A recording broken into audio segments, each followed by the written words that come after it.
Les nouvelles palettes d'aide américaines allouées à l'Ukraine ne changera rien. Oui, ne fera tout simplement que de nouvelles victimes sur le terrain. Nos forces armées améliorent leur position. Oui. Et puis, nous sommes bien conscients que la grande partie de cette aide restera aux États-Unis. Ça va enrichir les Américains. Et le fournissement d'armes à l'Ukraine ne changera absolument rien. Plus d'Ukrainiens mourront. Et l'Ukraine perdra encore sur le terrain. Monsieur Dimitri Peskov, vous le connaissez, le porte-parole du palais présidentiel de la Fédération de Russie, le bras droit alors de M. Vladimir Poutine. Et en substance, d'accord, on ne va pas jouer à la langue de bois. Nous sommes des concrétistes, nous sommes des réalistes. Depuis le premier jour, depuis, avant même que le Kremlin ne se prononce, j'avais utilisé exactement les mêmes termes, si vous vous souvenez de cette émission-là. J'ai utilisé exactement les mêmes termes, à 99%, en disant que ça ne changera absolument rien. En disant aussi que cette aide, toute cette somme faramineuse, la grande partie restera sur le sol américain. Je me rappelle encore, et je vous rappelle, du discours du chef de la diplomatie américaine, l'incontournable Anthony Blinken, qui a déclaré aux industriels américains que il faut que nous continuions comme ça. Parce que tout ce qui est voté ici, au niveau du concret comme aide, est injecté dans vos usines. C'est vous qui bénéficiez. Si on doit remplacer des armes américaines, au niveau du stock de l'armée américaine, l'argent entrera dans vos caisses. Parce que nous n'utilisons que des armes américaines, conçues sur le sol américain. Nous n'achetons pas d'armes russes, nous n'achetons pas d'armes françaises, nous n'achetons pas d'armes israéliennes, nous n'achetons pas d'armes allemandes, nous n'achetons pas d'armes britanniques, encore moins belges ou hollandaises. Nous votons l'argent et nous vous donnons l'argent. C'est vous qui fabriquez ces armes. Et en fabriquant, vous avez besoin de la main-d'œuvre. Ça crée de l'emploi. Et donc, ça propulse, ça donne de nouvelles airs à notre économie. Et donc, on est en train d'amadouer qui? On est en train de mentir qui? On ment aux Européens. Les États-Unis ne vont pas acheter des avions de guerre français pour les envoyer en Ukraine. Ça sera de la bêtise pour les Américains. D'accord? Ils ne vont jamais accepter des avions, même des léopards allemands. Ils ne vont pas acheter des Challengers britanniques pour envoyer en Ukraine. Ils ne sont pas fous. Ça sera de la bêtise pour les Américains. Ça sera se rabaisser devant les Européens. Pourtant, eux, toute leur politique, c'est de rabaisser les Européens, c'est de piétiner sur la dignité des Européens, c'est d'appauvrir les Européens. Parce que, en faisant cela, eux, ils poussent les Européens à faire comme eux aussi. Mais puisque les Européens, eux, ils ne fabriquent pas beaucoup, d'accord, ils ne fabriquent pas assez d'armes que les Américains leur imposent d'envoyer en Ukraine, mais les Européens seront obligés d'acheter encore des armes américaines et les envoyer. Je crois que nos amis français ont compris, n'est-ce pas, le cinéma des Américains. C'est pourquoi eux, ils préfèrent fournir des canons, César, des obus, mais jusqu'à présent, je ne les vois pas encore voter vraiment de sommes faramineuses pour acheter des avions ou acheter des armes américaines et les envoyer. Ils se contentent de leur stock. Vous comprenez? Et s'ils doivent remplacer, c'est eux-mêmes, ils votent leur propre politique. D'accord? Ils fabriquent des armes françaises pour remplacer, n'est-ce pas, au niveau du stock de l'armée française. Alors, quand il dit que rien ne changera sur le terrain, il faut que on soit clair et qu'on dise la vérité. D'accord? Je ne vais pas vous mentir. Rien ne va changer sur le terrain. Rien.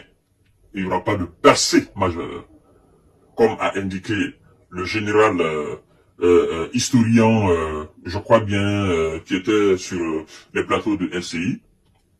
d'accord, un certain général, je ne sais pas si c'est Foya ou Foucault, quelque chose comme ça, il a dit que, bon, pour lui, ça ne va pas changer grand-chose sur le terrain. Ça ne va pas permettre aux Ukrainiens de repousser massivement les Russes sur le terrain. Non, ça ne changera rien. Ils vont venir, ils vont se défendre. Si on les produit, on les fournit des systèmes de défense, ils vont se défendre. Les armes qu'on va leur donner, est-ce que ça sera suffisant pour attaquer? Hein? Est-ce que ça sera suffisant pour défendre l'ensemble du territoire, du moins le reste du territoire ukrainien? Parce que jusqu'à présent, la Russie contrôle 20% de ce territoire. Je crois d'ailleurs que dans les mois à venir, si on ne fait pas attention, ils seront dans la position, n'est-ce pas, de contrôler 21 ou 22% du territoire ukrainien. Parce que chaque jour, il y a une nouvelle libération d'une nouvelle localité. C'est pourquoi Peskov, il se dit, ça ne changera rien.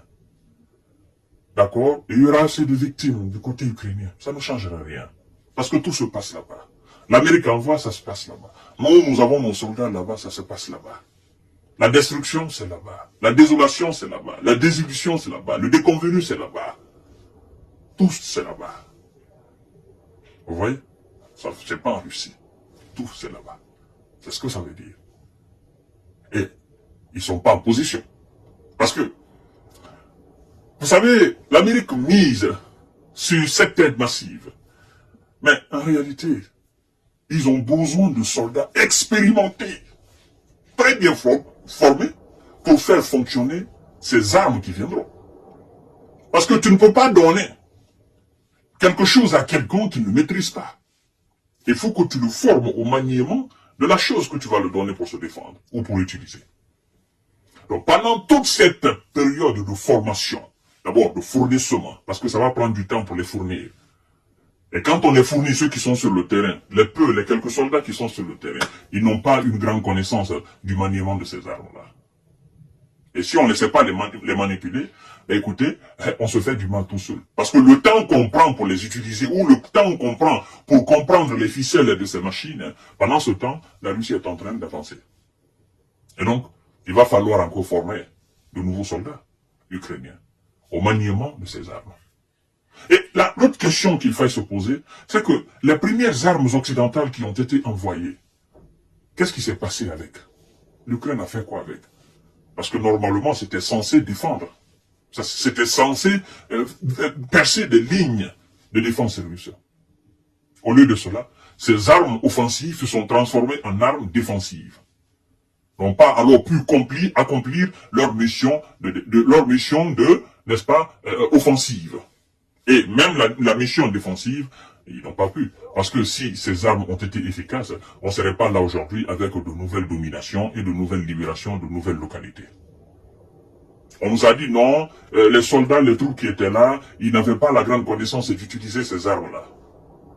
Et les nouvelles armes qui viennent là, les nouveaux soldats qui seront formés là, eux, ils auront la connaissance acquise pour faire fonctionner ces armes? Non, c'est du gâchis. Mais, puisqu'ils tirent profit de cela, les Américains ne vont pas cesser. Et puisque c'est une question existentielle pour la Russie, elle aussi, elle va continuer. C'est là, c'est une question d'intérêt. C'est une question d'intérêt. Maintenant, vous savez que c'est une nouvelle vague. Ils sont là à fanfaronner. Mais, après utilisation de ces armes, qu'est-ce qui va se passer encore?